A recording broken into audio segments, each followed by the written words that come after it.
Hello students, welcome to our channel Brain Booster Classes. আজি আমি এই ভিডিঅ'ত তোমালোকক কৰাম ক্লাছ 8ৰ চেপ্টাৰ 2ৰ এক্সাৰসাইজ 2D আৰু কে নম্বৰ 5 নম্বৰ।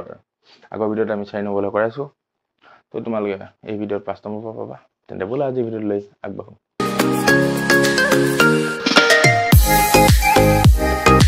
প্ৰশ্নটো চোৱা ষ্টুডেন্টস, 5 নম্বৰ কি কৈছে?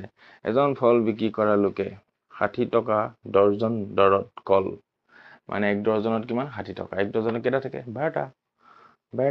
ওকে, আৰু এজোৰত 5 টকা দৰত মধুৰিআম, এজোৰ দুটা।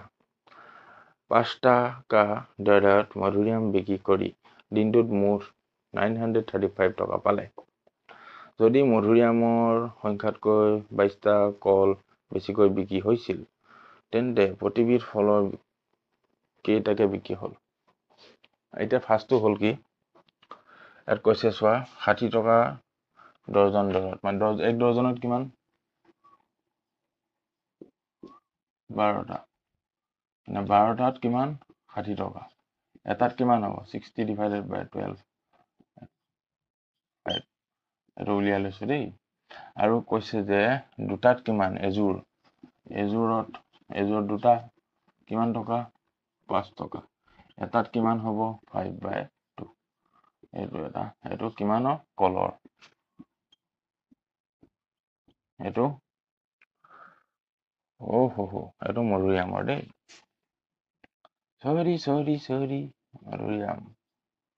মধুৰি কল কোনটো খাই ভাল পোৱা কমেণ্টত জনাবাহি।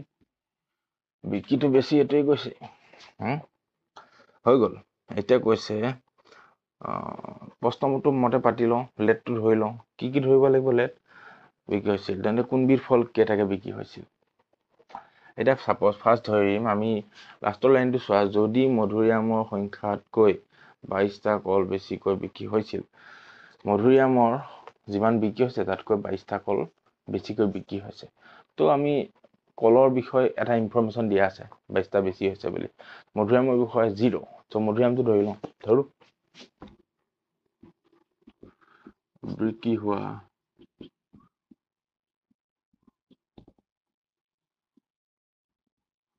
মধুৰিআমৰ সংখ্যা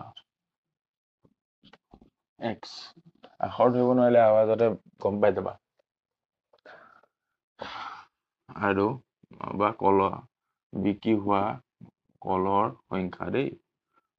কলৰ লিখি দিছো বাৰু মই। কলৰ সংখ্যা কিমান হ'ব? x হ'ল কিমান? মধুৰিআমৰ সংখ্যা। মধুৰিআমতকৈ কিমান বেছি বুলি কৈছিল আমাক? 22টা বেছি। এনেকে লিখিব পাৰা যে মধুৰিআমতকৈ 22টা বেছি। এইটো কলৰ ওলাই গ'ল। যাদু হি যাদু হে, বুজি চাবা। মধুৰিআমৰ সংখ্যাটো আমাক কোৱা নাছিল, আমি ধৰিলো x। কলৰ সংখ্যা কেইটা বিক্ৰী হ'ব বুলি কৈছে? মধুৰিআমতকৈ 22টা বেছি। সেইকাৰণে মধুৰিআমৰ লগত 22 এটা যোগ কৰি দিছো। ওকে, এতিয়া চোৱা আৰু কৈছে দুইটা বস্তু বিক্ৰী কৰি কিমান পাইছিল? 935।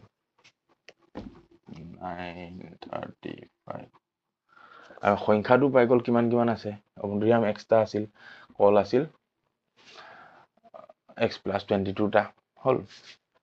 এতিয়া এইটো হ'ল দুইটা বেছি পেলাই টোটেল দামটো। এই দামটো আমি কেনেকৈ পাম? এনেই এইটো হ'ল এটা মধুৰিআমৰ সংখ্যা মুঠ। দামটো কি? এটা মধুৰিআমৰ উলিয়াই থৈছো দাম। এতিয়া আমি যদি এটা মধুৰিআমৰ দামৰ লগত যেটা মধুৰিআম আছিল পূৰণ কৰি দিওঁ, টোটেল পইচাটো ওলাবনে?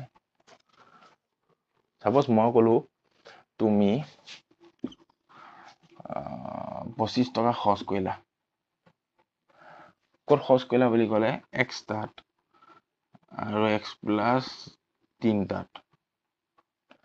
এইটো হ'ল এনেকে, সেইটো ধৰি লওক মধুৰিআম, সেইটো কল। এতিয়া চোৱা, এতিয়া ফাৰ্ষ্ট কথাটো হ'ব কি, আমি এইটো জানিব লাগিব, হয়? আমাক এইটোৱে উলিয়াব দিছে কুৱেশ্যনত। আৰু আমাক কি কৈছে? এটা পূৰণ কৰিব লগা বস্তুটো কি দিছে? এতিয়া যে এটা বস্তু ললা আছে তাৰ লগত দামটো পূৰণ কৰিলে আমি মুঠ দামটো পাম। সাপোজ তুমি দুটা বস্তু লৈছা, দুটাৰ দাম কিমান? 5 টকাকৈ হ'লে 5 × 2 = 10 টকা। তেতিয়াহে দামটো পামগৈ। দাম কেনেকে পাওঁ, মিনিংটো এইখিনি বুজা মূল মিনিংটো হৈছে আমি বস্তুৰ সংখ্যা কেইটা লৈছা 5টা 10টা তাৰ লগত যিটো এটাৰ দাম যেটা লৈছা সেইটো লগত যিটো এটা দাম সেইটো পূৰণ কৰিলে কি পাম। সাপোজ এটা মধুৰিআমৰ দাম 5 টকা, তুমি কেইটা লৈছা 10টা, মুঠ দাম কিমান হ'ব। তেতিয়া কি পূৰণ কৰিব, এটাৰ দাম আৰু 10টা সংখ্যাটো 10টা লৈছা আৰু এটাৰ দাম পূৰণ কৰি দিওঁ, 10 আৰু 5 পূৰণ কৰিলে 50, মুঠ কিমান হ'ব 50। সেইকাৰণে আমি এইটো এটাৰ দাম পূৰণ কল নহয়, কলৰ এটাৰ দামৰ লগত যেটা লৈছে পূৰণ কৰিলে এইটো পাম, আৰু মধুৰিআম এটাৰ দামৰ লগত যেটা লৈছে সেইটো পূৰণ কৰিলে এইটো পাম। যেহেতু দুইটাৰ টোটেল যোগফলটো এইটো দিয়া হৈ আছে, বুজি পাইছা। এটা প্ৰশ্ন মতে আমি লিখিব পালে, প্ৰশ্ন মতে ওকে, প্ৰশ্ন মতে চোৱা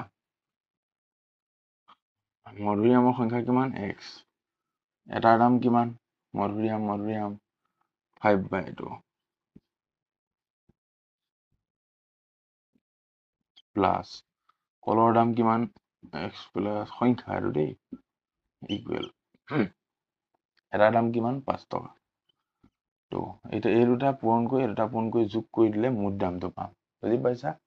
এইটো কনসেপ্টটো আচল 5x/2 সমান চিহ্ন নহয় প্লাছ 5 × x 5x প্লাছ 5 আৰু 22 পূৰণ কৰিলে 5 × 2 = 0, 5 × 10 11 935। এইটো xৰ সংখ্যা, x জড়িত হৈ আছে আৰু এইটোত নাই, এইটো সিপিনে দি দিম আৰু এইকেইটা লসাগু উলিয়াই দিম আমি, প্লাছ 5x এইটো সিপিনে গ'লে 935 - 110। এইটো লসাগু ল'লে কি হ'ব, তলত 2 আৰু ইয়াত 1 এটা আছে ইনভিজিবল হয়, 2 2 2 এবাৰ 1টোৱে ইয়াৰ লগত 5x লগত পূৰণ কৰিলে 5x প্লাছ ইয়াত তলত 1 আছিল 1 2 খন কৰিলে দুবাৰ 2 লগত 5 পূৰণ কৰিলে 5 × 2 = 10x ইকুৱেল এইটো বিয়োগ কৰিলে 5 আৰু 5ৰ পৰা 0 গ'ল 5, 3ৰ পৰা 1 গ'ল 2, 9ৰ পৰা 1 গ'ল 8। ওকে, এতিয়া চোৱা এটা যোগ কৰি দিয়া 15x / 2 ইকুৱেল 825। এইপিনে কৰি দিছো 15x ইকুৱেল বৰ্জপূৰণ কৰিলে 15xটো ইয়াৰ তলত থকা 1টোৰ লগত পূৰণ হ'ব, 825টো 2ৰ লগত পূৰণ হ'ব, cross multiplication. Okay, 825 × 2 15x equal 5 × 2 = 0 1 2 × 4 = 5 8 × 16। এটা x ইকুৱেল 15টো ইয়াত পূৰণ হৈ আছে, সিপিনে গ'লে হৰণ হৈ যাব 1650। 15 16ক যাব এটা পাতি দিছো, 15 16ক যাব এবাৰ, 1 এটা বাকী থাকিব, সেই 1টো 5ৰ লগত জড়িত হৈ 15 হ'ব, আকৌ 15ক এবাৰ 0টো ৰৈ যাব। তোমালোকে ভালকে কৰি চাবা, x ইকুৱেল টা লিখিবা, x 110টা ওলাই গ'ল। x কি আছিল এটাকে এইখিনি বাদ দিছো দেই, মধুৰিআমৰ সংখ্যা ওলাই গ'ল, x ধৰিছিলো x ওলাই গ'ল, মধুৰিআমৰ সংখ্যা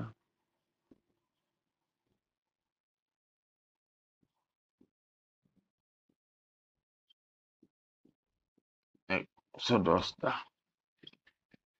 আৰু কলৰ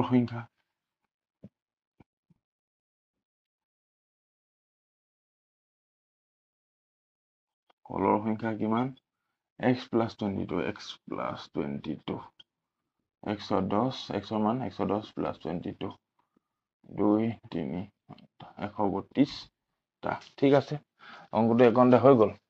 এতিয়া আমি কৰিম 6 নম্বৰ।